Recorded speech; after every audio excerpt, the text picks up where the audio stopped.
लेकिन हमारे देश में या समाज में न जाने मैंने कितना रावण के बाबू टहरा था भैया। उनका जलावे वाला उनका और सजा दे वाला क्यों नहीं बा, लेकिन रावण के पुतला जलावे बदे सब तैयार है। अब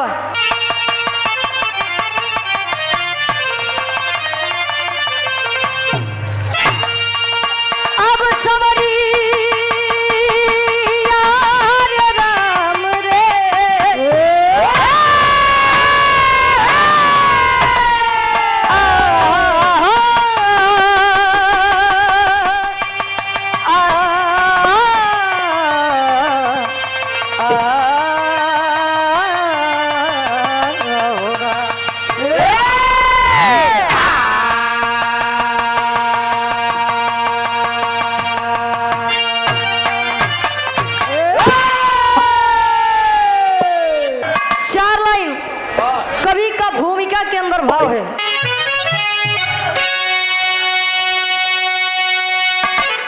दुष्ट का अंत होता बुरा साथियों,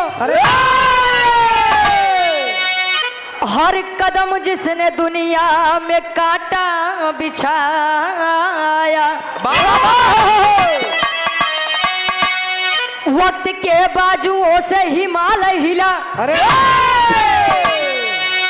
घमंडी दशानन मद में भुलाया, कर हरन जानकी का जहर बो दिया, अरे तीनों लोगों में रावण बजाया था डंका।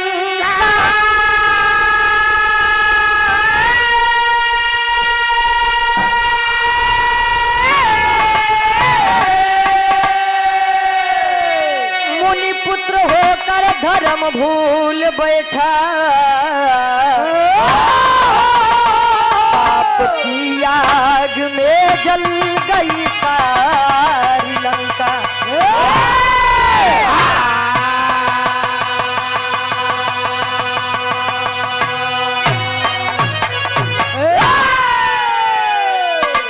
दुष्ट का अंत होता बुरा साथियों, हर कदम जिसने दुनिया में काटा बिछाया। कहा जाते हैं बुरी नजर वाले तेरा मुंह काला, हमका काहे देखा होता हो। ए भैया, बुरा कर्म का सदैव बुरा नतीजा होता है। नहीं दूरो काम कर देख लिया, आखिरी में पता कुल लागिन जाएगा। अच्छा, यार 14 वर्ष का वनवास करने के लिए राम जी अपने सीता जी के साथ लक्ष्मण जी के साथ वन में गए। सीता जी का अपहरण हुआ, लंकेश अपनी लंका नगरी में ले जा करके रखा है। तब कवि जी लिखा तो एक लाइन गजल के भाव कैसे,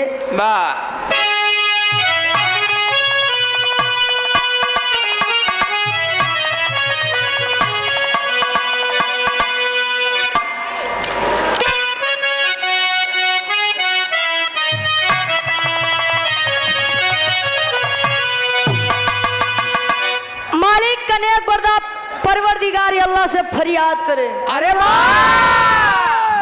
आए मालिक, बनाया तूने सभी को एक समान है,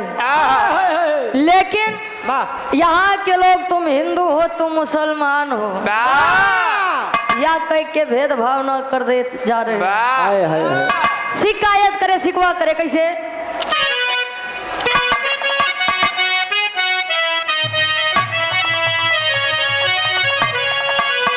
अरे भर दे झोली मेरी या मोहम्मद,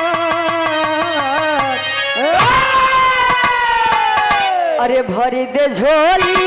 मेरी या मोहम्मद, तेरे दर पे है आया सवाल, भर दे झोली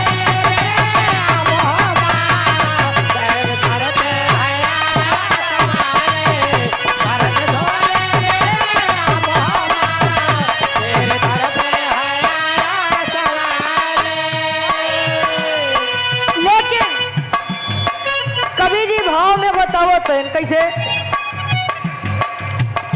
सिंधु का जल नहरी की जी जलेगा,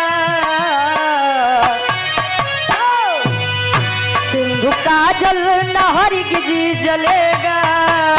कोटिनो सूर्य पावक उगल दे।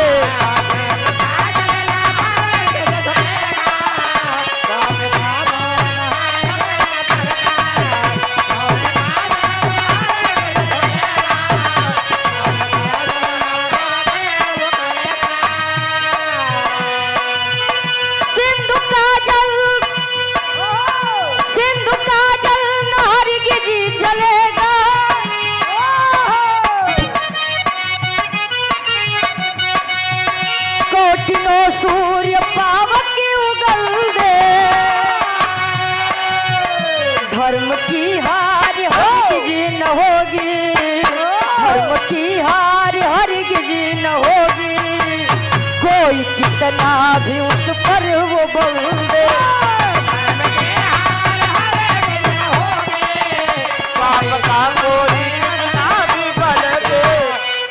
कहा जाता है झूठ की कभी जीत नहीं होती और सत्य की कभी नहीं होती। कहे निर्दयी दिल कभी बदल नहीं सकता, अरे पत्थर कभी पिघल नहीं सकता।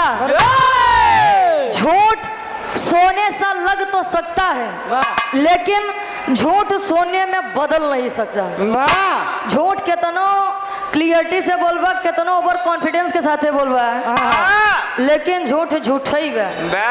हमारे बिरहा के कहानी की शुरुआत यही से बा। कैसे गुरुजी?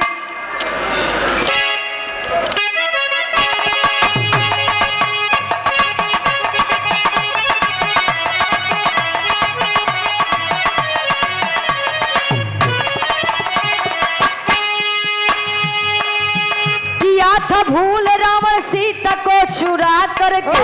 किया था भूल रावण सीता को चुरा करके, समझाए राम फिर भी दूत को पठा करके।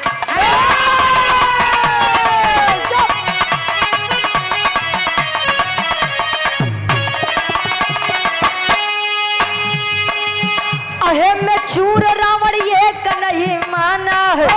अहे में चूर रावण एक नहीं माना है, अंत में राम ने रावण से जंग ठाना है।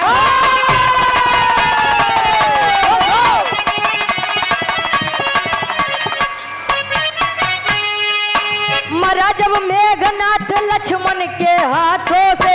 क्रोध में होठ रावण काट लिया दांतों से।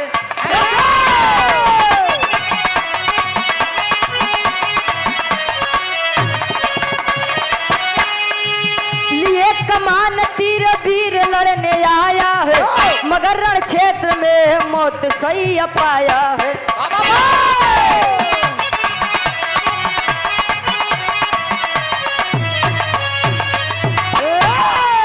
शास्त्री बाकी अभी राम के मन में आया, शास्त्री बाकी अभी राम के मन में आया, शास्त्री बाकी अभी राम के मन में आया, शास्त्री बाकी अभी राम के मन में आया, मगर तभी भगवान ने लक्ष्मण को पास बुलवाया।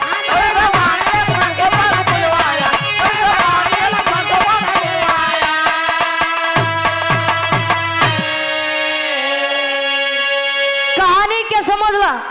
आसान पूर्ण विश्वास बा, कहानी शीशक के जैसा साफ हुई। जब रावण माई सीता के लंका नगरी में ले गया, प्रभु श्री रामचंद्र जी कईयो दूत भेजे, ऐसा है रावण मानी जाए, झूठा युद्ध न कर। अंगद जी जब गए, अंगद जी ने कहा हमें अपन एक कदम यहाँ रखो तो ही, अजय हमारी कदम डिगाई दे, तोरे पूरे लंका के बात करते ही, अगर मेरा या पैर आपके लंका नगरी का कोई भी वीर उठा दिया, मैं वचन देता हूँ प्रभु श्री रामचंद्र जी सीता जी को लेने नहीं आएंगे। अब लंका के एक एक वीर मार जाए कि अंगद के गोड़वा पकड़े, यार खींचे, कुछ भवे नहीं भा। लंका नगरी के वीर धीरे धीरे जब हार माने लगे,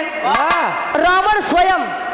अंगद का पैर पकड़ने चला, तब ले अंगद अपन गोड़वा पीछे कैले। अरे राजन, अगर पैर ही पकड़ना है तो कहा मार नहीं हमरे प्रभु श्री रामचंद्र जी के पकड़ ला युद्ध न होई और खुशी खुशी माई सीता के लौटाए दे तोहार नगरी बच जाइए हमरो लोग का समय खराब न होई। लेकिन रावण एक नहीं माना अपने घमंड के आगे। रावण जब युद्ध में मौत की सैया पाया है प्रभु श्री रामचंद्र जी के मन में दिमाग में विचार आवत बा बोलावत है अपने छोटे अनुज यानी लक्ष्मण को समझावत है कैसे लाइन गीत लगत बा।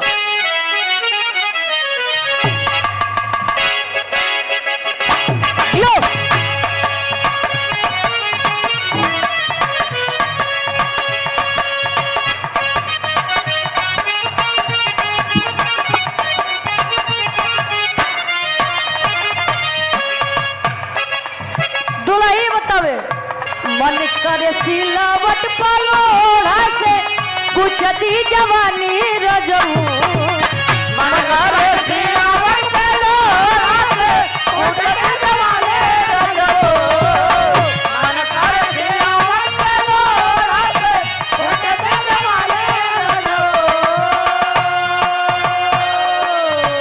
मन करे सिलावट पलोड़ा से कुचती जवानी रजऊ कावन सावती संगे काटो तारा चानी लगा पे मच्छरदानी गजो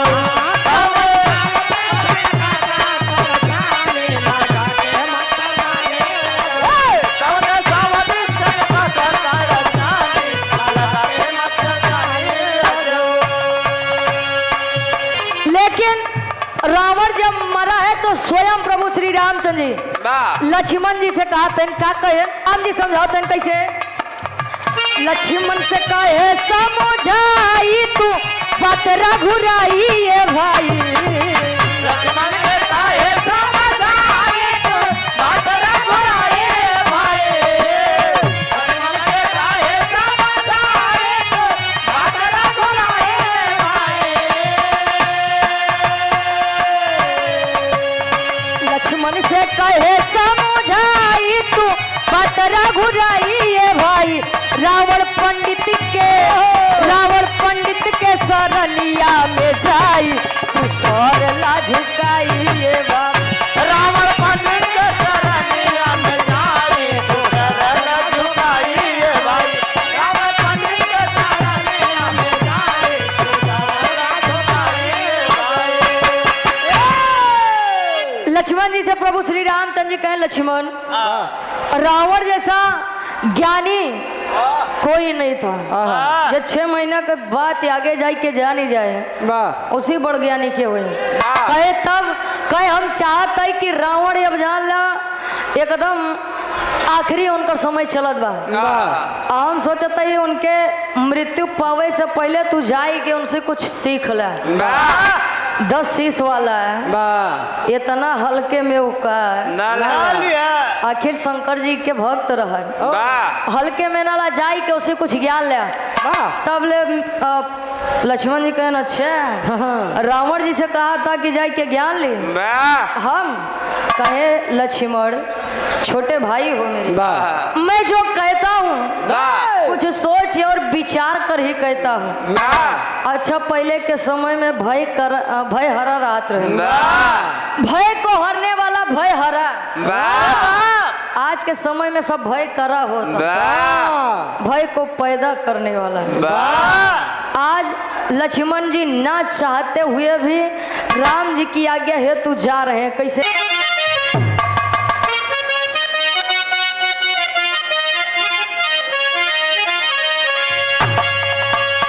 बढ़िया कवि जी फर्ज में लिखे अरे कैसे लक्ष्मण जी कहा थे प्रभु श्री रामचंद्र जी से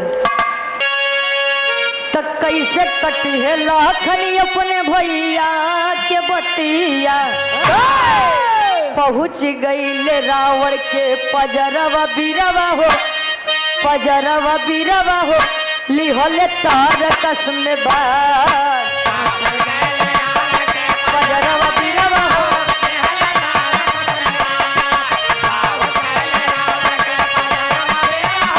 लिहले तार कसम बार। लक्ष्मण जी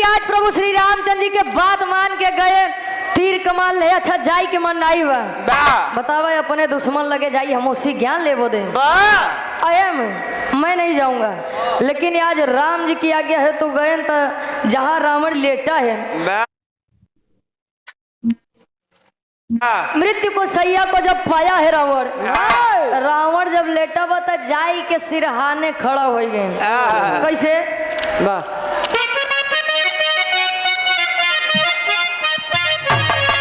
अरे खड़ा सिरहाने हो के दिहोले अवजिया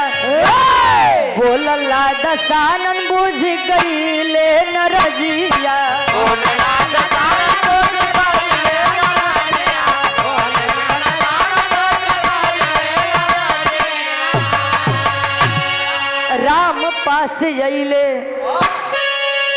राम पास अइले करत बिचरवा बिरवा हो लिहले तार कसम बा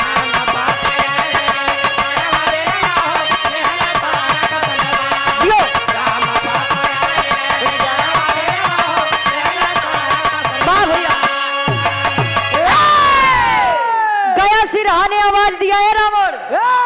आया रावण अब रावण लेटा बा उठबो न भा आयन कहाँ देखत रहा कहा जा रावण से ज्ञान लेके आवा कहे तब कहे रे ज्ञान काली रावण तो मर चुका बा कहे अच्छा हम समझ गए तुहार बात राम जी समझा रहे हैं कि लक्ष्मण मेरे भाई यदि किसी से कुछ मांगा जाता है तो विनती करके मांगा जाता है अब हमका कुछ मांगे बा तो कहा भैया तनी सदाई दे भैया अब ऐसा तो काम ना है मुझे भैया आज्ञा विनती आराधना करना पड़ता है राम जी पुनः भेजते हैं लक्ष्मण अभी रावण मृत्यु को नहीं पाया है विनती करिए पास जाके बैठिए और उनसे ज्ञान की बातें सीखिए जब इतनी बतिया जब सुने तब रावण के लगे गए बैठे रावण जी मैं आना तो नहीं चाहता ध्यान देंगे मैं आना तो नहीं चाहता था लेकिन मेरे भाई ने मुझको जबरदस्ती यहाँ भेजा है अब बताए दे जौन ज्ञान भरी बात तो कैसा जना ही चाहता सुनो बताओ तो ही तेरी के भाव में कभी लिखत है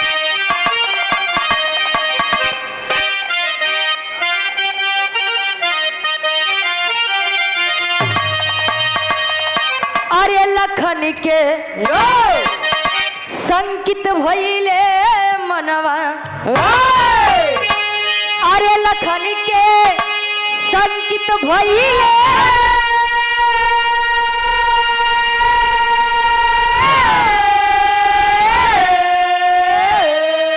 अरे लखन के संकित भइले मनवा खेल